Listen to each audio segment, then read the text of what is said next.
Welcome to the Learning Can't Wait podcast, a Full Mind production. At Full Mind, our vision is to ensure every child has access to an exceptional education.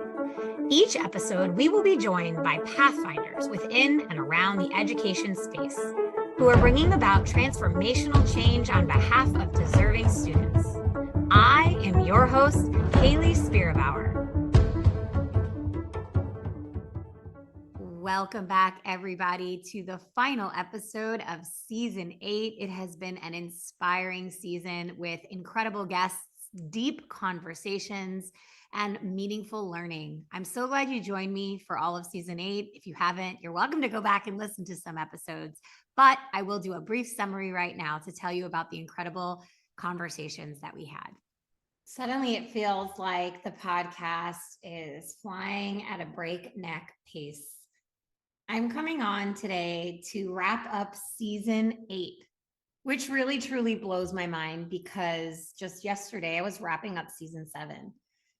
But I feel like this season brought to me people I've admired in the space for so incredibly long, leaders that I'm just meeting who are making transformational change in and around schools, and just people who their hearts, brain, and actions are in the right place, working on the right things. I'm going to fly through these episodes quickly.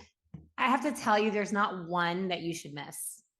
We kicked off the season with Michelle Culver from the Rhythm Project talking about human connection and AI. I don't think anyone is thinking about the questions of connectivity and artificial intelligence and how we're teaching our students the way Michelle Culver and the Rhythm Project are.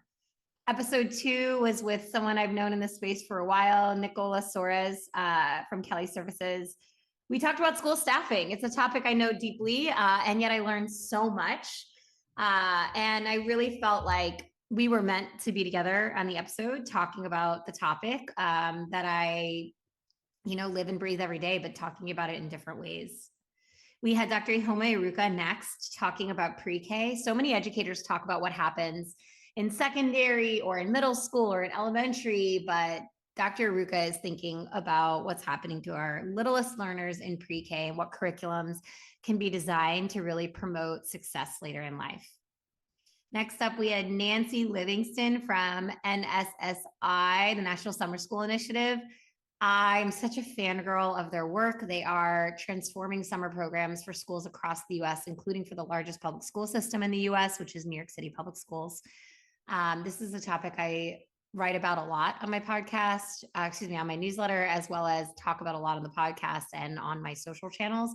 But summer learning is such an opportunity to provide engaging, rigorous work for kids to ensure that they stay moving forward.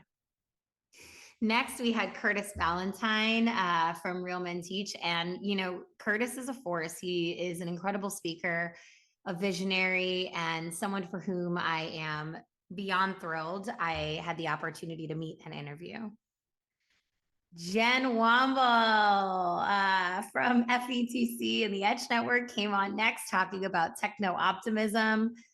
I cannot believe I met Jen just this year, and this is the first time she came on the podcast. I can assure you it won't be the last. Jen is excited about what's in front of us in our schools, around our schools with technology, and her enthusiasm is infectious. Daisha Toll came on from Course Mojo. I have been a fangirl of Daisha's for so long.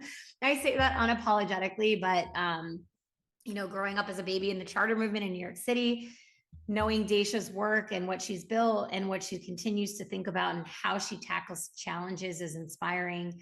One thing I really love about Daisha's episode is that Daisha will tell you she is skeptical of ed tech. She always has been. And even as the CEO of a very successful company, she still is.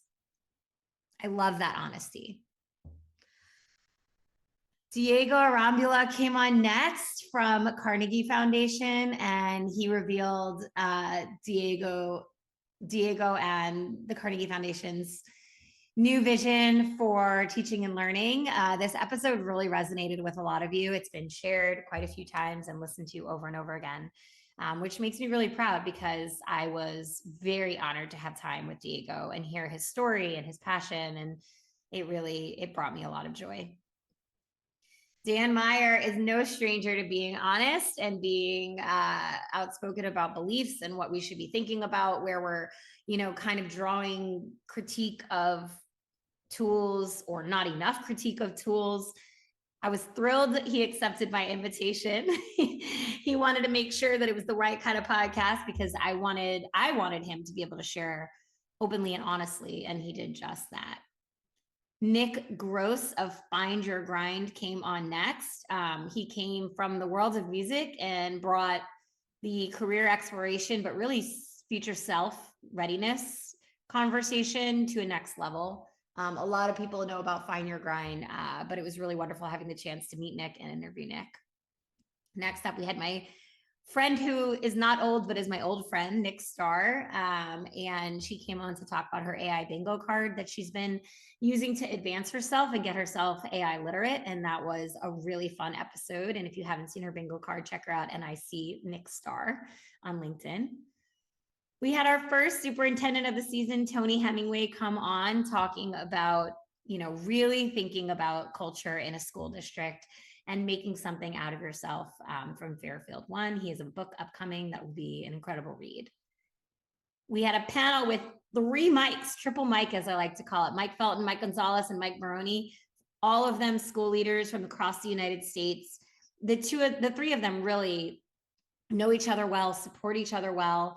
All of them coming from unique environments, one from the heart of Philly, one leading an organization that supports 5 rural schools, and one coming from an island off the coast of Maine. So what I loved about this episode is you really get to see how leaders can be innovative and make the most of challenging situations. It was a really beautiful episode. We had Sunil Gundaria up next. Sunil is no stranger to ed tech. He is really a true, passionate executive. Right now he's at Age of Learning, but he's had the experience across the sector, starting out really early in his career at Disney, well-known company, little-known company known Disney, but he is really passionate about evidence in ed tech and how to grow tools responsibly and ethically and benefiting kids. So I loved having him on. We had Catherine Stark on talking about literacy for all. It was a really great episode meeting a passionate, education interventionist who is driving forward a lot of change in her sector. We had Eddie Blass. It was a fun episode to record all the way from Australia, talking about the inventorium and workforce development.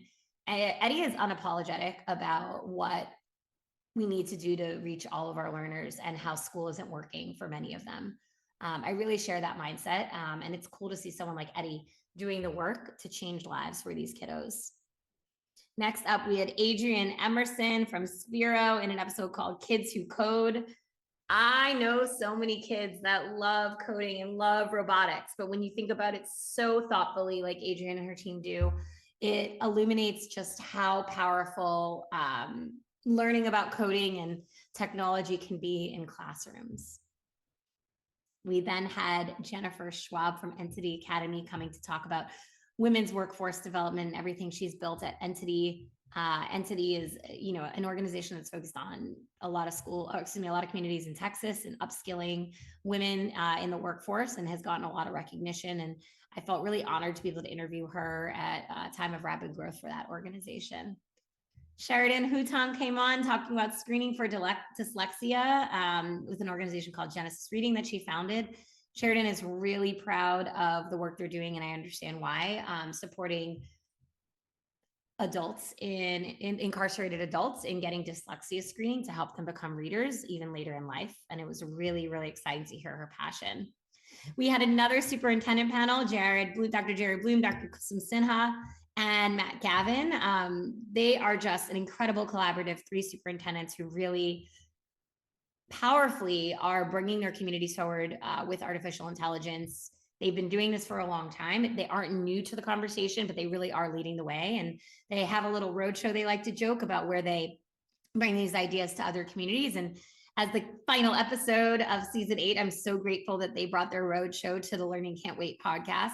This season had me learning a lot. I felt moved and inspired and really profoundly informed by so many of our guests. And yet again, I feel grateful to be able to have this, platform to be able to amplify people's voices and to be able to help tell these stories. So thank you all for coming on the podcast. Thank you everyone who listened. Please email me at podcast@fullmindlearning.com or Haley@fullmindlearning.com. If you have future podcast guests or any feedback, I always love to hear it. Season 8, that's a wrap. Thanks for listening to the Learning Can't Wait podcast. If you like what you heard, please rate, review, and share this episode. Be the first to know when we have a new episode by subscribing wherever you listen to podcasts. If you'd like to be a guest on the show or have a suggestion for an episode, email us at podcast@fullmindlearning.com.